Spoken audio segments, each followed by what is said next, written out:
Hello everyone and welcome to Study IQ English. I am Joycey Joy and today we will be discussing about Special Economic Zone. Let's get started. First let us see why this is in the current affair now. In the budget 2020 to 23 financial year, the upcoming financial year's budget was presented very recently. In the budget, many new legislative proposals were made. What is a legislative proposal? A legislative proposal means proposals for introducing new laws in the country, new legislations in the country. So one such legislative proposal was with regard to the cess. So what was the current affair or what was the proposal? Government of India is planning to make changes in the cess act. Already we have a cess act in place, that is Special Economic Zone Act. So the government is planning to make changes in the existing cess act, and this announcement was made in the Union Budget 2022-23. So we have to see what is a cess and what are the existing provisions in cess, and also what are the new recommendations or new plans for the government to introduce in the cess act. Let's get started. Cess or Special Economic Zone. First let us understand what is the concept of a Special Economic Zone. From the term itself, it is clear, it's a special economic zone. It is an economic zone with some special provisions. That is, it is special as compared to the rest of the country. It's a special economic zone. So, it's an area which is subject to less economic regulations than other regions within the same country. Now, if you take cess, Special Economic Zones in India, the economic regulations, that is regulations with relation to economic parameters, like for example taxes, customs duties, profit, investment, such economic parameters are less regulated, which means they are more flexible as compared to the other parts which are outside the special economic zone of a country, and that is why the name Special Economic Zone. They are special in the sense that they enjoy some privileges in economic regulations. That is why the name.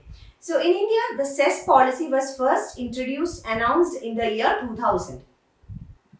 The Cess Act of 2005. The act, that is the law that governs the special economic zones in India, was passed in the year 2005. The Special Economic Zones Act. It was passed in 2005, whereas, as we said, the policy was announced in 2000. So there was a gap of 5 years from policy announcement to making of the legislation or making of the law. Let's see what happened in between also. So, during 2000 to 2006, cess functioned as per the foreign trade policy.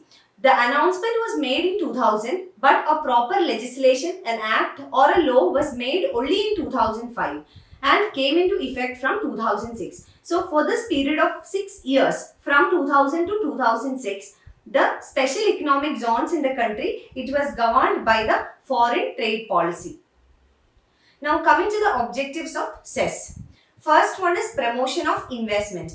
As they are special economic zones which enjoy some privileges with regard to economic regulations, investments can be promoted. Why? Because there is an ease of doing business there. How there is an ease of doing business? Because the regulations are very less. They are very flexible. So, any investor who wants to make an investment there has to undergo very less regulations. So, it's very easy to make investments there. So it can promote investments. Secondly, one of the major objectives of a special economic zone at the time of its establishment or announcement was to promote exports. So special economic zones were considered as such zones or such business areas which can do something to promote the exports of the country, to achieve better balance of trade for the country and better forex reserves for the country. And that was one major purpose with which the idea of cess was introduced in India. Third one was to boost extra economic activity. Since they are special zones, more of activities like more of business, more of investment, more of capital spending, more employment generation would all be possible there. So definitely output from such zones would be very high so that they can contribute more towards GDP. After all, the GDP of a country measures the growth of a country and GDP is measured in terms of the output produced from the country. So, it can contribute towards the output generation and extra economic activity. Fourth, infrastructure development. As businesses in an area develop or in a zone develop, there would be corresponding infrastructure which connects to that area. So definitely infrastructure would also develop and more employment opportunities would be provided. And with more employment opportunities, first thing is that the unemployment ratio or the unemployment rates in the country would come down, and secondly, more employment means more income, better standard of living, better purchasing power and more demand in the economy, and this more demand in the economy will again lead to more production, more supply, more output and then GDP growth. So this vicious circle will also continue. Now let's understand what are the incentives under a special economic zone. What are the special economic provisions that are given to a special economic zone as compared to the rest of the country. On export income, as we said, one of the major objectives of a special economic zone is to promote exports from that area or from that zone. So export income would be very high. One of the major targets is export, therefore export income would also be very high. So the government focused on incentivizing the export income. The income tax exemption is given on export income 100% for the first 5 years. That is, initial 5 years of starting or setting up a business under the special economic zone, the export income would be 100% tax free. The income that is earned on exports need not pay any taxes for the initial 5 years, and for the next 5 years 50% taxes would only be paid. And there is a condition, 50% of the export profit, that is the profit that the business earned from exporting, export profit should be reinvested. Profit reinvested in the business for the next 5 years. Why? This is again to increase the rate of investment. Then regarding GST, the goods and services tax, supplies to the special economic zone. Any supplies to the special economic zone, they are zero rated under the IGST. IGST is integrated goods and services tax, which is charged on interstate movement of goods.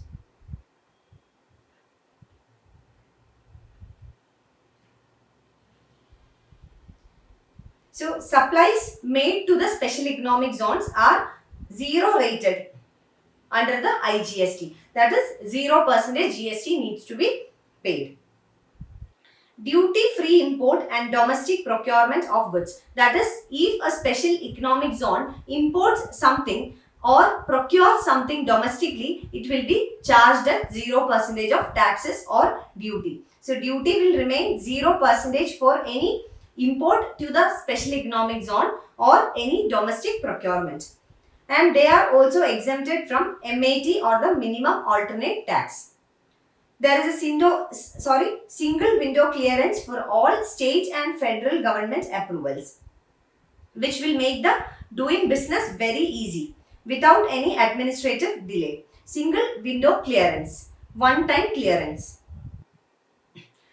In 2018, Baba Kalyani Committee gave its recommendations on special economic zone and reforming the special economic zone. It's a very important report with regard to cess, especially because the government is planning to bring new legislation or to renew the legislation with regard to the cess. We have to go back to the Baba Kalyani Committee recommendations. Let's look into it. First one was regarding the framework shift. As we said, one of the major objectives of special economic zones were to improve or increase the export. So, committee recommended that the focus should be multiple or diversified. It should not just focus on export growth, but it should be broad-based. It should also consider economic growth, employment generation and everything within the ambit of its objectives. The major objective of a special economic zone was export growth, and the incentives that the government gives was also regarding the to promote the export growth. So you will see, if you look into the incentives, you will see that most of the incentives given were to promote exports. Baba Kalyani report or the committee recommendation suggested that the objective of cess or special economic zone should be broad based. It should not be just economic growth, but it should also focus on employment generation and also more of economic growth. It also recommended that special economic zones, the name should be replaced by employment and economic enclave, that is triple E, employment and economic enclave, because employment generation is again one of the major objectives for this. There should be one integrated online portal for new investments in the cess. Special rules and procedures should be made for manufacturing and service cess. For manufacturing cess and for service cess, rules and regulations should be made separate. Extension of sunset clause and retaining tax or duty benefits. What is meant by a sunset clause? A sunset clause means that any law or any rules or regulations introduced by the government which has a sunset clause or which has an expiry period. That is, if the government does not renew it, maybe if the government announces that for 5 years taxes are exempted. Now, if the government does not say that it is again extended till 5 more years or for another 10 more years, then after this 5 years it comes to an end if government does not make any further announcement. That is the sunset clause. So according to this committee, the sunset clause should be extended. That is, the expiry date for the incentives should be extended, or the special provisions that the special economic zones enjoy, the extension should be given to it. And apart from that, the tax and duty benefits that the special economic zones enjoy, it should be retained. It should be retained for the upcoming years as well. Now let us connect it with the current affair. That is, in the Union Budget, there was a proposal, legislative proposal to introduce changes in the Cess Act. So let's see what was it. The Cess Act, Special Economic Zones Act of 2005, it to be replaced by a new legislation. So the earlier act should be replaced or will be replaced by a new legislation or a new law which will enable large existing and new industrial enclaves for optimal utilization of available infrastructure and enhance the competitiveness of exports. This is to bring more number of businesses, more number of industries into the provisions of special economic zone, so that the infrastructural facilities would be maximum utilized and also the competitiveness of the exports to be improved. Customs administration in the cess will be fully IT driven. So these are some of the announcements that were made in the Union Budget regarding the special economic zone. Customs administration should be IT driven, single window clearance, and to provide high class infrastructure. Single window clearance in order to ease the working of the cess. So clearances would be made very easy and also high class infrastructure to be introduced.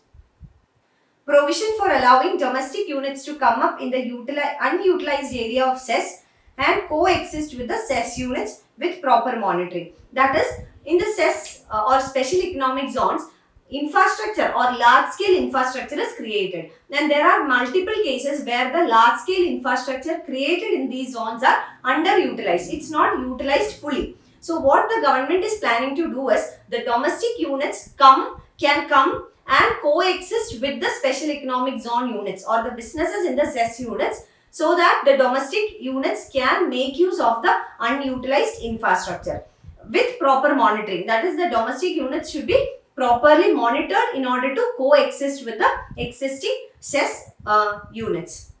To enable the states to become partners in development of enterprise and service hubs. So states or the state governments will also be made partners in development of enterprise and the service hubs. So these were the recommendations made in the Union Budget. So government is planning to introduce a new legislation for the same very soon. This was a legislative proposal made in the budget. So we are expecting a legislative change, and as we come across the legislation, we will be discussing it much more and further. Thank you so much for watching. I wish you all the very best. Thank you.